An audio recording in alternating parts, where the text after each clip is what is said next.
It was supposed to be a quiet, perfect evening, the kind of night that might finally change everything. I had spent the whole afternoon in our small Portland kitchen, carefully preparing Dylan's favorite dinner: creamy truffle mushroom risotto, garlic roasted asparagus, and a freshly baked sourdough loaf I'd made from scratch the night before. I even lit candles, set the table with the good plates. Everything was intentional, precise, because tonight I was going to tell him. I was pregnant, 6 weeks along, our baby growing quietly inside me. He didn't know yet. No one did. Well, except for the woman who ruined it all. Joanne. Dylan's mother had moved in with us 9 months ago after her divorce. She said it was temporary, that she just needed a place to get back on her feet. But instead of healing, she had slowly poisoned the air inside our home. And tonight, she was the only variable I hadn't been able to control. She invited herself to dinner, brushing past my protest with a cool, "Family dinners are important, dear, especially when you've got secrets you think you're hiding so well." That should have been my first warning. I was already nauseous from the pregnancy, the kind of unrelenting sickness that doesn't wait until morning. But I pushed through, hoping tonight would be different. Hoping this meal, this night, this announcement might finally soften her, might make her see me. Instead, it broke me. I still remember the sound of her heels clicking against the hardwood as she walked toward Dylan. Just as I brought out the risotto, she placed a manicured hand on his shoulder and leaned in, whispering something too soft for me to hear. But I didn't need to hear it, because I saw his face. It changed in real time, from calm to furious, as if someone had flipped a switch inside him. His warm brown eyes went cold. His jaw clenched. He stood, so abruptly his chair screeched across the floor. "Is this true?" he demanded, staring straight at me. "You've been lying to me." I froze. "What are you talking about?" "Don't play dumb, Maya. Did you think I wouldn't find out?" Before I could even process the words, his hand shot out. The slap came fast and sharp. I barely registered the sting before I was stumbling backward, hitting the wall behind me. My vision blurred. My cheek burned. For a second, I couldn't breathe. Then came the nausea, violent, involuntary. My stomach clenched, and in front of both of them, I threw up. Dylan recoiled, disgust etched across his face. "Maya, what the hell?" His words cut off when he saw something fall from my purse, which had tipped over in the chaos. A small pink stick. He reached down, picked it up, and looked at the tiny window. 2 lines. His face drained of color. "Is this?" I was still on the floor, clutching my stomach with one hand, the other covering my burning cheek. "Yes," I whispered. "I'm pregnant." Silence. For one long, suffocating moment. The only sound in the room was the sizzle of asparagus still crisping in the oven. Joanne said nothing. Her lips were pursed into a thin, satisfied line. But even she hadn't expected this. Dylan looked at the pregnancy test, then at me, then at his hand. "Oh my God," he murmured. "Maya, he stepped forward. I flinched. He stopped. The man who had once held my hair when I had food poisoning, who used to leave me notes in my lunchbox, who promised to love and protect me in front of our families, had just struck me while I was carrying his child. Everything I thought I knew about him shattered in that instant. Then came the sound that would change everything. The front door creaked open. Tessa, our neighbor, stood in the doorway, her eyes wide, breath catching when she saw my red cheek and the wreckage around us. "I heard shouting," she said slowly, eyes scanning Dylan, then Joanne. "Is everything okay in here?" I opened my mouth, but I couldn't say the word yet. No, nothing was okay, and I didn't know if it ever would be again. I met Dylan on a rainy Friday afternoon at Juniper and Brew, the cozy little cafe tucked between Powell's bookstore and the old movie theater on 11th. I was sitting near the window, grading a stack of children's books for the library's reading program, when a man juggling 2 iced coffees and a phone in his mouth stumbled past my table. and knocked over my entire pile of paperwork. "Oh, God, no, no! I'm so sorry," he said, voice muffled by the phone he tossed aside to grab napkins. "Please don't hate me. I swear I'm not usually this clumsy." I laughed, not because it was funny, but because he looked so genuinely horrified. His efforts to blot the papers were hopeless, but endearing. A complete stranger, apologizing over and over, red in the face, trying to save a worksheet about dinosaurs. "Let me make it up to you," he pleaded. "Coffee? Dinner? A new stack of children's books." I remember looking at him, tall, messy hair, kind eyes, and saying, "Start with dinner." That was the beginning. Dylan was golden. Kind, attentive, funny in a way that didn't need to be loud. He was an architect with a deep love for old houses and a habit of sketching people when he thought they weren't looking. He called me fascinating, treated my job at the public library like it was the most noble profession in the world. We got married a year later, in the fall, beneath a canopy of turning leaves. Our vows were quiet, honest, and filled with laughter. We bought a small house on the east side, old but full of charm, and talked about having children someday. On weekends, we wandered farmers markets, planned trips we couldn't afford, made slow breakfasts in our pajamas. It was simple. It was good. It was real. Until she moved in. "It's just temporary," Dylan said when Joanne called crying, 2 suitcases packed and nowhere to go after her second divorce. "She's heartbroken, Maya. She just needs a little time." I wanted to be understanding. I really did. But even from the beginning, Joanne made it clear I was not what she had imagined for her son. She never said it directly. That wasn't her style. Instead, it was small things. "Are you sure that's what you're wearing, dear? This risotto's a bit underseasoned, don't you think? Dylan works so hard. You should really give him more protein." She rearranged my spice rack while I was at work. Told me which laundry detergent Dylan used to prefer. Left passive-aggressive sticky notes about how to fold his t-shirts. At first, Dylan brushed it off. "That's just Mom," he said. "She doesn't mean anything by it." But slowly, her influence crept deeper. He started noticing things he'd never commented on before. The way I loaded the dishwasher, the time I spent on calls with my sister, my grocery choices, and those little criticisms. They always followed long, whispered conversations between him and Joanne, behind closed doors, over cups of tea late at night. Once, I overheard her on the phone. "She hides things, Dylan. I've seen her sneaking off to the bathroom. Probably stress. Or something else. Are you sure she's not keeping secrets?" My blood went cold. At the time, I brushed it off. I wanted to believe Dylan knew better, that he loved me enough to see through her need for control. But with every passing month, it got harder to tell where her voice ended and his began. Then, 3 weeks ago, I found out I was pregnant. And for a moment, everything else faded. I wanted to believe it would change things. That maybe this would be the moment he'd come back to me.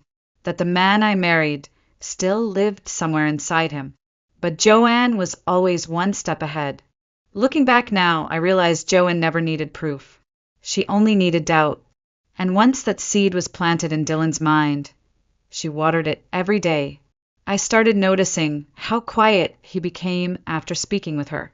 How his eyes lingered a little longer when I said I was tired, how he'd glance sideways when I came back from the bathroom. The warmth in our conversations was gone, replaced by pauses, suspicions, and silence. Then came the night I caught Joanne eavesdropping. I had just returned home from work at the library, head pounding from nausea I couldn't explain away anymore. I went straight to the bathroom, as I had so many times lately, and closed the door. When I stepped out, there she was, Joanne, standing by the hallway, eyes narrowed like a hawk. "You've been running to the bathroom at odd hours," she said coolly. "Anything you want to share?" I forced a smile. "Just stress." She raised an eyebrow. "Funny. I had that same stress before I found out I was pregnant with Dylan." I walked past her without replying, but her meaning was crystal clear. From that day forward, her behavior shifted into something sharper, more pointed. She began checking the trash cans. Just organizing, she claimed. She hovered while I cooked, criticized how long I left food on the stove.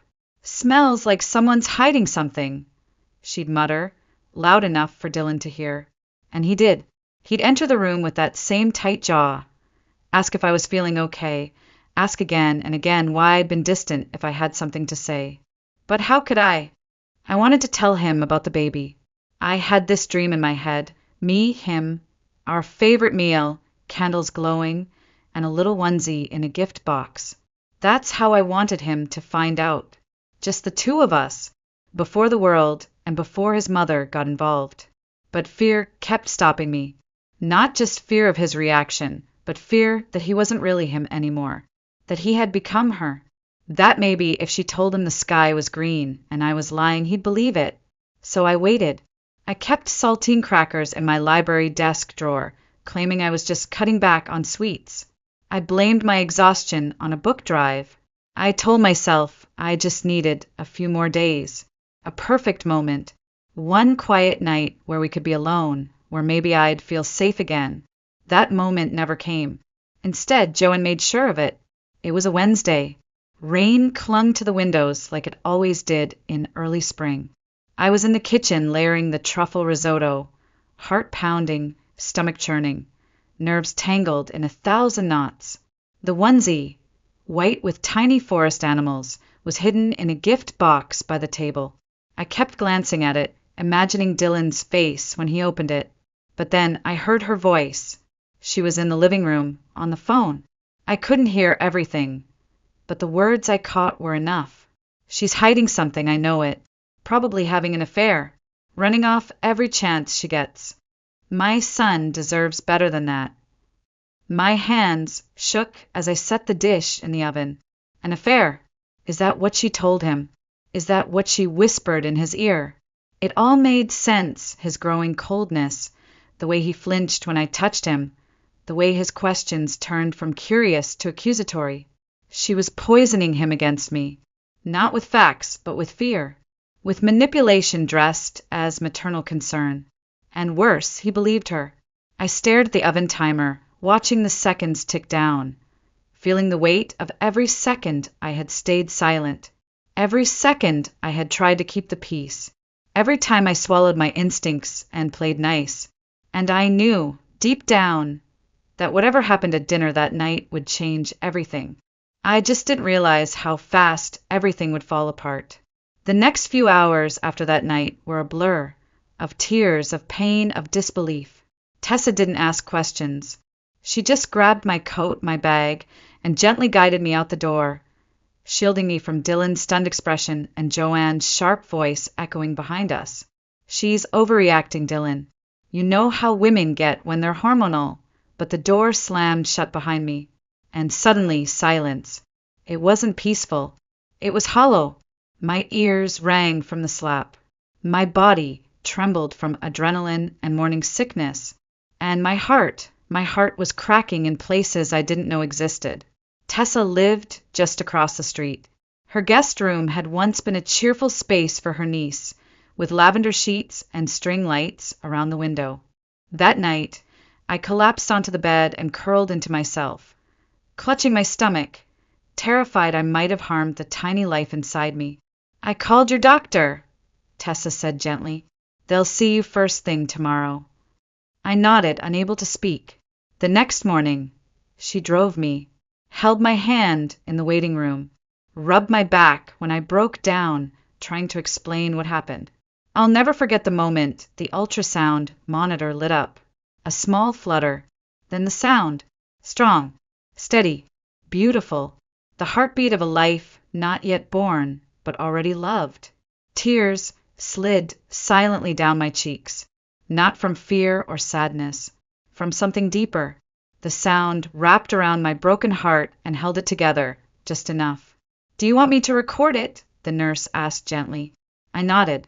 That night, wrapped in one of Tessa's oversized sweatshirts, sitting on the edge of the guest bed, I stared at my phone for a long time. I had promised myself I wouldn't contact him. Not after what he did. Not after how quickly he believed her. But the sound of that heartbeat, it wasn't mine to carry alone. I opened the audio file, pressed play once, closed my eyes, then attached it in a message. Your child's heartbeat. That was all I wrote. No anger, no guilt, no explanations, just the truth. His reply came within minutes. Please, can we talk? Just us. No, Mom. Please, Maya. I stared at the screen, my thumb hovering. My cheek was still tender, the bruise blooming yellow beneath the surface. But I wasn't doing this for him. I was doing it for the baby. I needed answers. I needed clarity. I needed to look into his eyes and see who was still in there if anyone was left. I typed back, tomorrow, 2 p.m., Juniper and Brew. You show up with her, I walk away forever. I won't, he replied. I swear. I'm choosing you this time. The next morning, I stood in front of the cafe where we first met, shivering not from the cold, but from everything that still ached inside me. Tessa was parked across the street, engine running, eyes locked on me from behind the wheel. My lifeline, just in case. At 2 p.m., sharp, the cafe bell chimed. Dylan walked in, alone. No coat, just a faded blue shirt and eyes sunken with sleepless nights. He paused when he saw me, like he wasn't sure I'd really come. Neither was I. But I had. For me. For the child inside me. For the version of myself that refused to be broken. Can I sit? He asked quietly. I nodded, even as my whole body screamed to run. He sat, but this time not close. He kept distance, kept his hands on the table. His voice, when he finally spoke, was hoarse. I kicked her out last night, he said. Joanne. She's staying at a hotel. I packed her bags myself. I said nothing, because actions are louder than words, and I needed to see more. I didn't touch my tea. It sat between us like a boundary, steam rising between two people who once shared everything and now shared nothing but silence. Dylan looked thinner, tired. The stubble on his jaw was new, and his shirt was wrinkled. Same one he'd worn the night it happened. His hands were clenched together on the table, knuckles white. I'm so sorry, he said quietly. For everything. For believing her. For not asking you. For what I did. I stayed quiet. After you left, he continued, I found her on the phone with one of her friends, laughing, saying she'd finally saved me from your lies. She said it loud enough that I knew. She made it all up. She twisted everything. My fingers trembled under the table, but I forced my voice to stay steady. And you hit me because of her. Dylan's eyes filled with tears. I know. And there's no excuse. I believed her because somewhere deep down I let myself.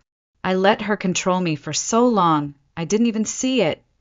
I stared at him, the man who once made me laugh so hard I cried, the man who promised to protect me, the man who had used his hand, not to hold me, but to hurt me. I need you to understand something, I said slowly. You didn't just hit me. You hit us. His eyes dropped to my stomach. I know, he whispered. I do, and I hate myself for it. Then prove it. He looked up, startled. I continued. I have conditions. If you break even one, I'm done. I don't care how sorry you are. I won't raise our child in fear. He nodded once. Okay. 1. Your mother never sets foot in our house again. Not for holidays. Not for visits. Not at the hospital. Nothing. She gets no information about the baby. No photos. No updates. Done. 2. You go to therapy. Alone. Every week. And we do couples counseling too. You start immediately. I already had my first session yesterday. 3. I said, leaning in, my voice like ice. If you ever raise a hand to me again, even once, I will press charges and file for full custody. No second chances. His shoulders dropped, shame folding his body. I wouldn't blame you, he said, then reached into his pocket and slid something across the table. A business card, family law attorney. I already asked her to draft custody papers, he said. If I ever get violent again, you get full custody. No fight, no court. It's in writing. My throat closed up. He was serious. For the first time in weeks, I saw something real in his eyes. Not just guilt, but the will to change. The man I married, buried under layers of control and denial, clawing his way out. Still, I didn't relax. Because words are easy. Change isn't. I'm not coming home, I said quietly. Not yet. He nodded. I understand. And we don't do anything until counseling begins. Already booked, he replied, sliding another card toward me. Dr. Reena Patel, trauma-informed, couples counseling. I don't want promises, Dylan, I said. I want proof. Over time. You don't get to earn me back in a day. His voice cracked. Whatever you need. I took a breath. A long, hard breath. Then here's what I need next, I said. The next doctor's appointment. You can come. His face lit up like I'd handed him the sun. But Tessa comes too, I added. I'm not ready to be alone with you, yet. Of course, he nodded quickly. Anything that makes you feel safe. For the first time since that night, I allowed myself a flicker of something fragile. Not forgiveness, but maybe the beginning of something else. Something stronger. Respect. Boundaries. Accountability. As we stood up to leave, Dylan glanced at me one last time. I should have chosen you from the beginning. No, I said softly. You should have chosen yourself, and unlearned everything she ever taught you. Then I walked out first. And this time he didn't try to follow. It started with a text. Dylan, your mother's outside my library. I was sitting at my desk in the youth wing, organizing new arrivals for the spring reading program, when I saw the silver Lexus SUV parked across the street. Engine running, Joanne in the driver's seat, sunglasses on, unmoving. Watching. My third graders were out back for an author visit, so it was just me inside. My hands trembled as I typed the message. She's been there 20 minutes, just watching the front door. His reply came fast.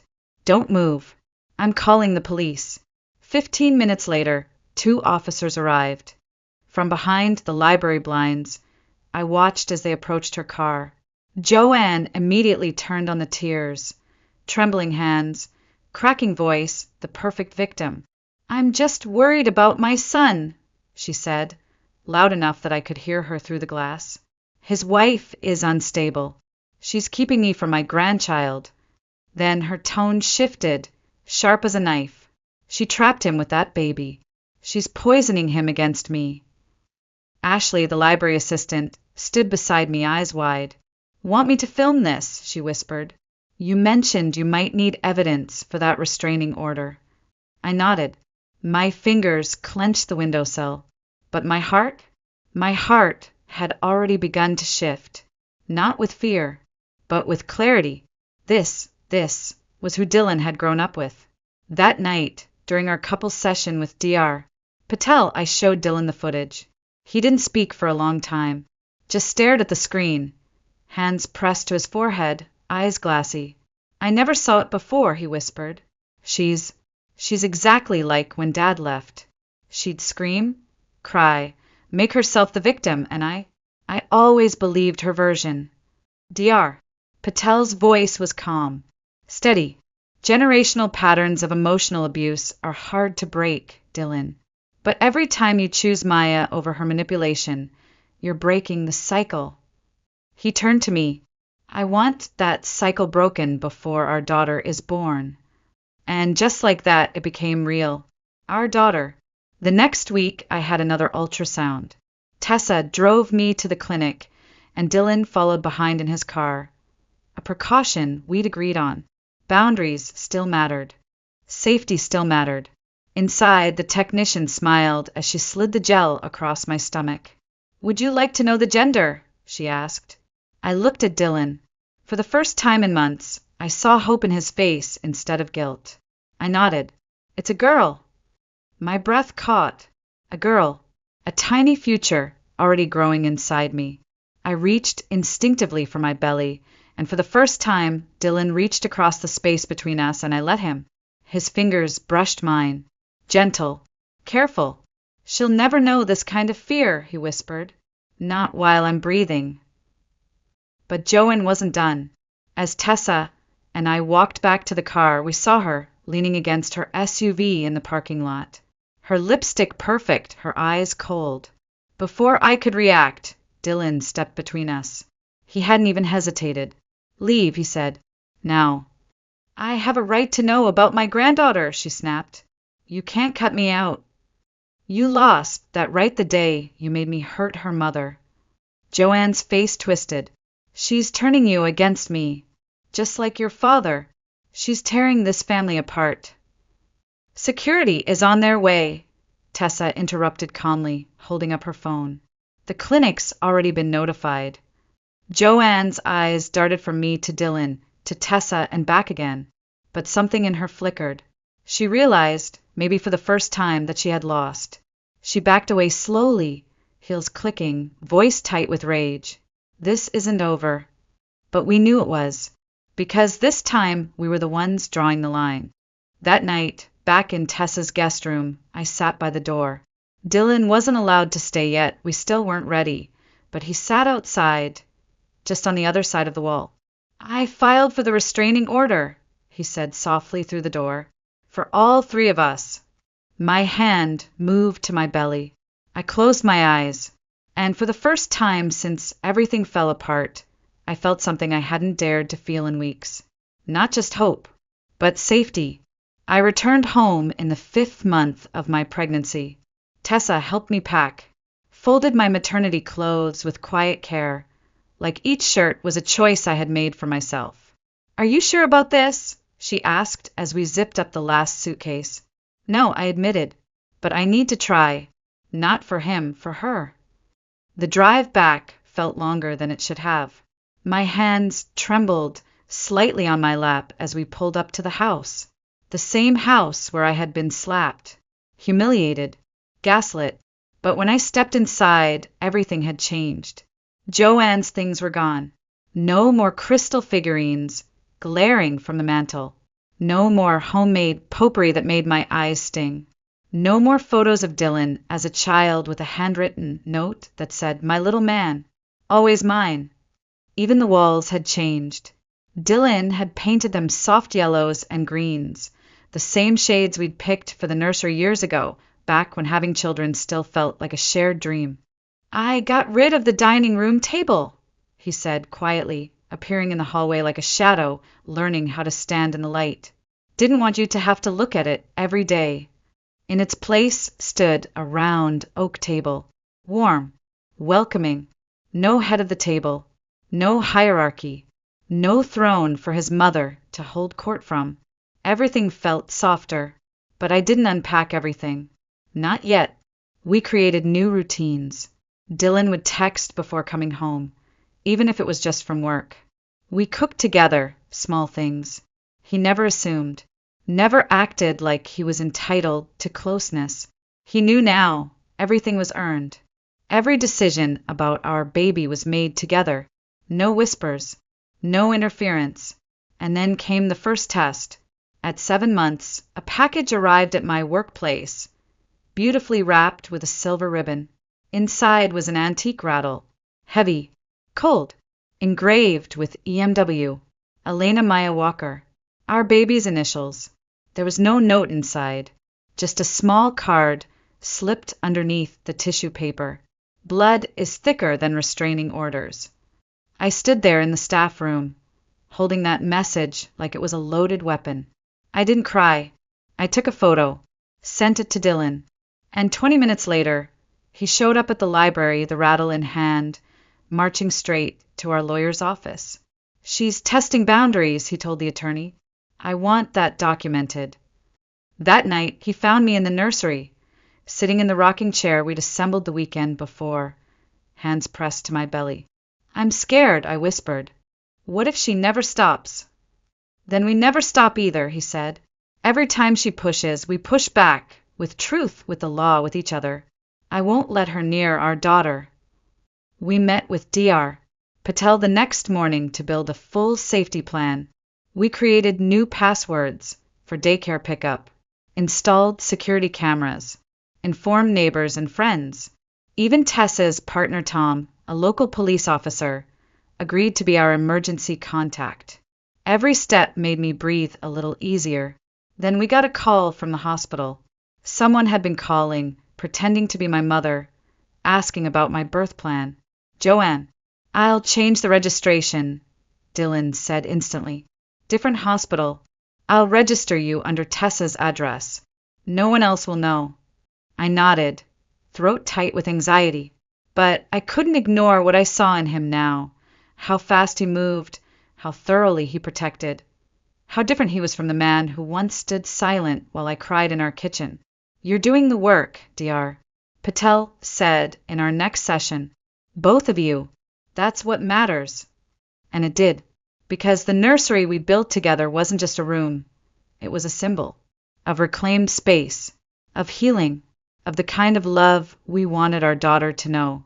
Not the love that controlled, but the love that protected. Labor began at 2:13 a.m. on a Tuesday. It wasn't dramatic, just a slow tightening across my lower back that grew more frequent with each hour. By 4 o'clock, I woke Dylan. By 4:05, he was already in motion. He followed the plan exactly. Tessa was called, the hospital bag already in the trunk, the car seat secured, the cameras on, front door locked, back door double-checked. No signs of the silver Lexus. We drove to the new hospital registered under Tessa's address. Private maternity wing. Security briefed. Our OB already waiting. The delivery room was nothing like what I had feared. No screaming. No chaos. Just steady breathing. A hand holding mine. Dylan at my side. Tessa just outside the door like a sentinel. 12 hours later, after what felt like a lifetime of contractions and clenched jaws and whispered encouragement, our daughter arrived. Elena Maya Walker. Tiny, pink, lungs screaming with life. A perfect cry. 10 fingers, 10 toes, and eyes that opened wide before the nurse could even wrap her in the soft, green blanket. Dylan sobbed.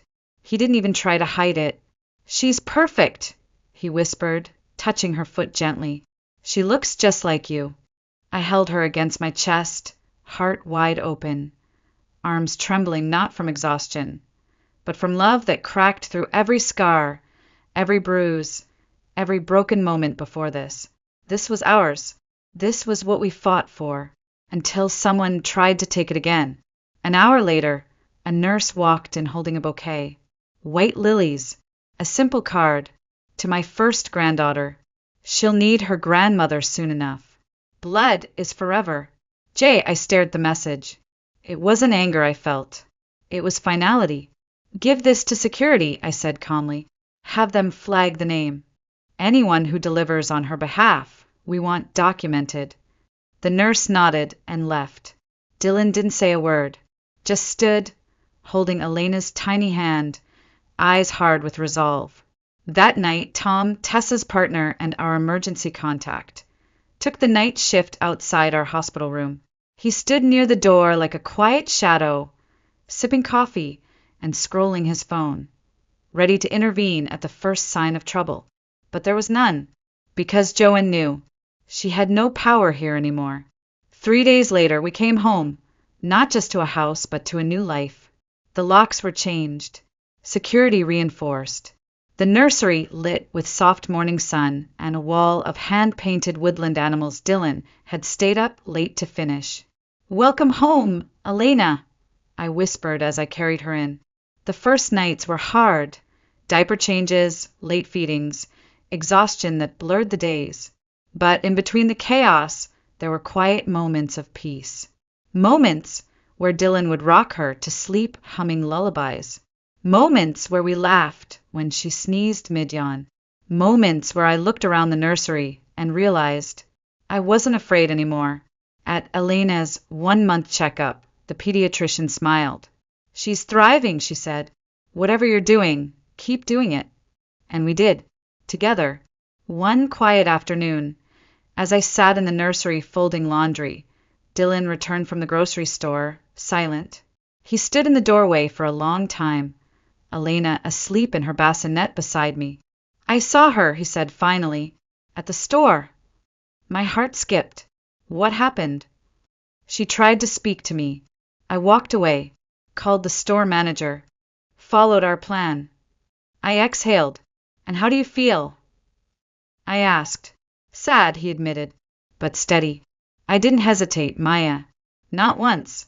She doesn't own any part of me anymore. He walked over, took my hand. "Our daughter will never have to unlearn the kind of love I grew up with," he said. "She'll only know the real kind, the kind that builds, that protects, that chooses over and over again." I looked at our child, sleeping, safe, surrounded by a future we carved out of wreckage. "You broke the cycle," I whispered. "No," he said. "We did." Outside, the sun was setting, painting the nursery walls in gold. We didn't just survive. We rebuilt. For her. And that made every scar worth it.